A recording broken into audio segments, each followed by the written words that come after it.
Today we're going to share with you the bridge to real estate investment at the beach. I've got Alex Stojminovich with me, and we're going to talk about what it is that maybe you may not have thought of that is a little bit different about the beach market, some of the things that are similar, and the ways that you can capitalize on the opportunities that we see in the market today. A lot of times we have a lot of people that will look to invest at the beach and they'll think about, well, maybe this is a little bit different than other places. And there are certain parts of the investment process that may be a little bit different, but there are some that we can absolutely take advantage of in this marketplace that maybe are not in other places. I got Alex Stojminovich with me today, really a lifelong investment helper, I guess we could say, as an agent. And so I want to talk specifically to some of the things that we're seeing in our market right now. And let's just get it started a little bit about kind of just your philosophy on what you see with investment at the beach right now. Well, number one is everyone knows here at 30A that properties have gone in value. Mm-hmm. And now that we're going through a little bit of a change, there's a little bit of hesitancy. Hey, where are we going with this? Am I still supposed to invest in real estate on the beach and all that? And the only thing I can say to that is, first of all, it's a very unique market. Not many people still know about it. The demand is grand. Mm-hmm. And if you're talking to a Californian, having a house at the beach at a few $1 million is really a bargain, mm-hmm. right? If you're talking for someone from Wisconsin, they might balk at that. Right. Yeah. But that's where I would say number one is. Number two is it's very important to work with an experienced agent. Mm-hmm. I always think about in terms of, I can be on my canoe going down a peaceful river and I'm a great captain of that. Mm-hmm. But if you put me on a luxury yacht in a very choppy weather, I'd want a captain, right? Mm-hmm. So, well, there's so much equity in these homes. There's so much money in these homes. They're not canoes. They are luxury yachts. Right. And we are looking at a little bit of a choppy weather. Mm-hmm. I would attach myself to a experienced agent that has a CPA and a qualified intermediary and a financial advisor that they can talk to, set up a strategy session, and make a plan. People often ask me, why do investors get the best deals? They do because we communicate more often, right. We plan, we strategize, and we know what we want. And when it's time to buy the property, in real estate, speed wins. Mm-hmm. We all think we're unique, but we really want the same thing. We all have the granite, we all have the white cabinets, we all have all the things that everybody else wants. If you have all your ducks in a row, when that property and opportunity arrive, you act fast. Yeah, Alex, this is one of those things where I've always said too, and this is why I really appreciate the way that you do your business is I don't want someone telling me how to do something that hasn't done it. It's one of those where I want to have a Sherpa to go up the mountain instead of a tour guide or someone that is actually selling me the ticket. This is why I like what you do. You absolutely have done this yourself. And so now, coming from a more traditional investment type of market, moving into this market, let's talk a little bit about the differences that you see and some of the things that maybe people don't think about before they come in this market. Well, I would say the number one difference is the quality and size of homes. It is not very difficult to purchase a home for $200,000 and rent it for $1,500 to $2,000 a month. That's an easy deal. Right. But when you're talking about buying $1 million, $2 million, $3 million homes in the short-term rental market, you have to be very careful because a lot of that is proximity to the beach, property management company, etc. So I would say that's the number one difference.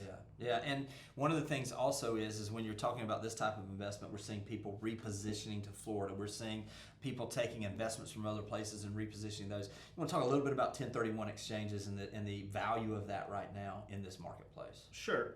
1031 exchanges, everyone knows, is a tax deferment. It's not a tax avoidance, it's a tax deferment tool that people have to pay attention to several things there. Number one would be, you have to honor the timing. Right, so there's a 45-day, 180-day, but you can do a reverse exchange. You can buy the property you like and then sell your properties that you need to exchange. I again strategize with your CPA and your qualified intermediary. CPAs are very careful. They don't want to get audited. They will tell you certain things. Hey, don't do this, don't do this.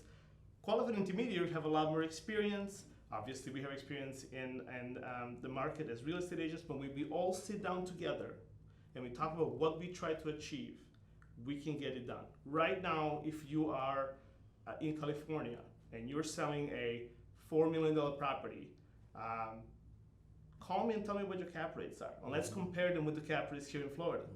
I get, one of the least things I like is when someone calls me, sends me a photo of the property and say, hey, is this a good deal?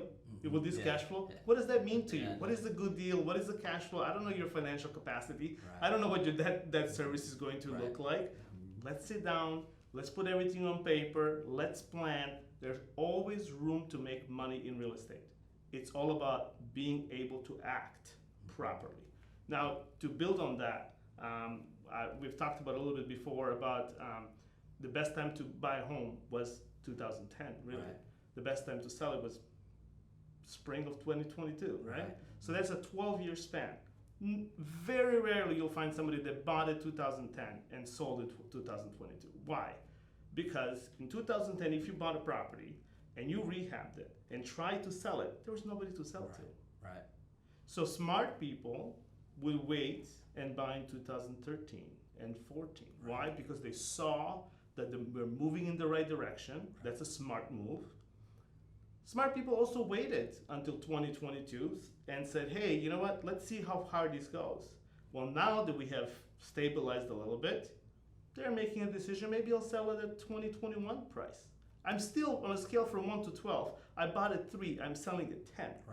Right? Mm-hmm. Now, when it comes to exchanges and 1031 exchange, does it really, if you sell this house for $1 million in Minnesota and you buy $1 million house on the beach in Florida, did you lose? Yeah.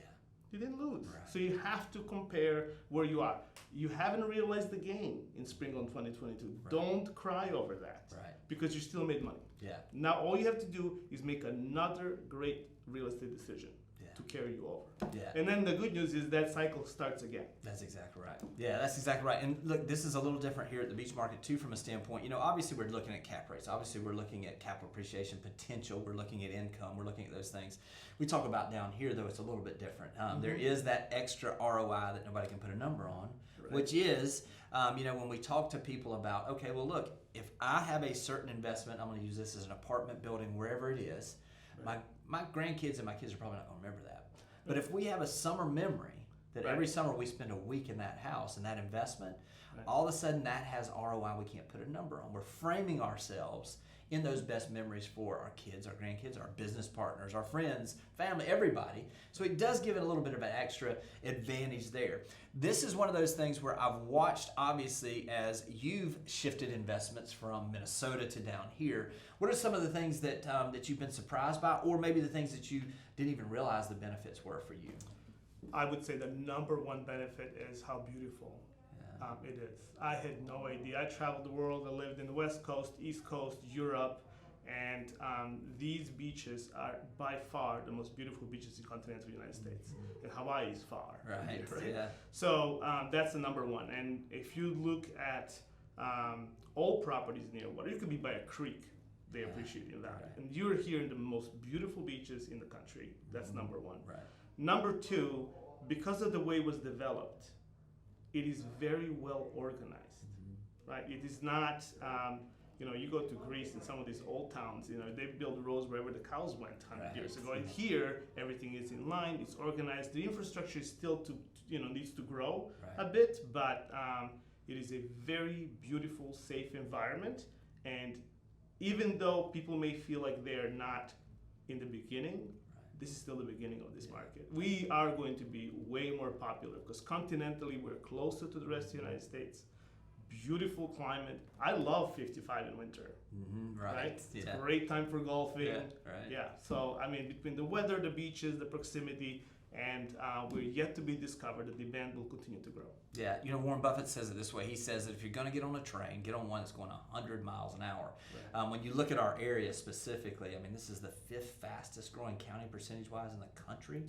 So if you're going to get to a place that has all the things that everybody appreciates now, low density, it has the gorgeous beaches, it has a climate that is just amazing. Great school district.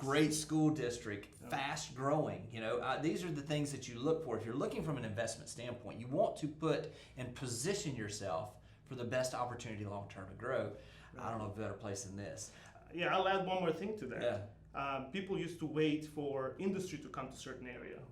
Well, now we don't need a whole company to come in and bring, United Healthcare to bring 2,000. It'll be great if they do, bring a couple thousand people working here. Yeah. But when people work from home, we can have California companies have 100 people work in Florida Panhandle and be just happy. That's exactly right. And then they're flight away for the meeting. Yeah, which again makes our area more and more attractive as we go forward. Listen, I know that this is a perfect example that if you're going to look at investing and you're going to make one of the largest investments you've ever had, the critical part is to find someone that has done that is professional, that understands the situation because they've done it themselves. That's who Alex Stoimenovich is. Listen, if you've got any questions or he can help in any way, make sure you reach out to Alex, and I know that he'll be glad to help you any way possible. Take care, and we'll talk to you soon.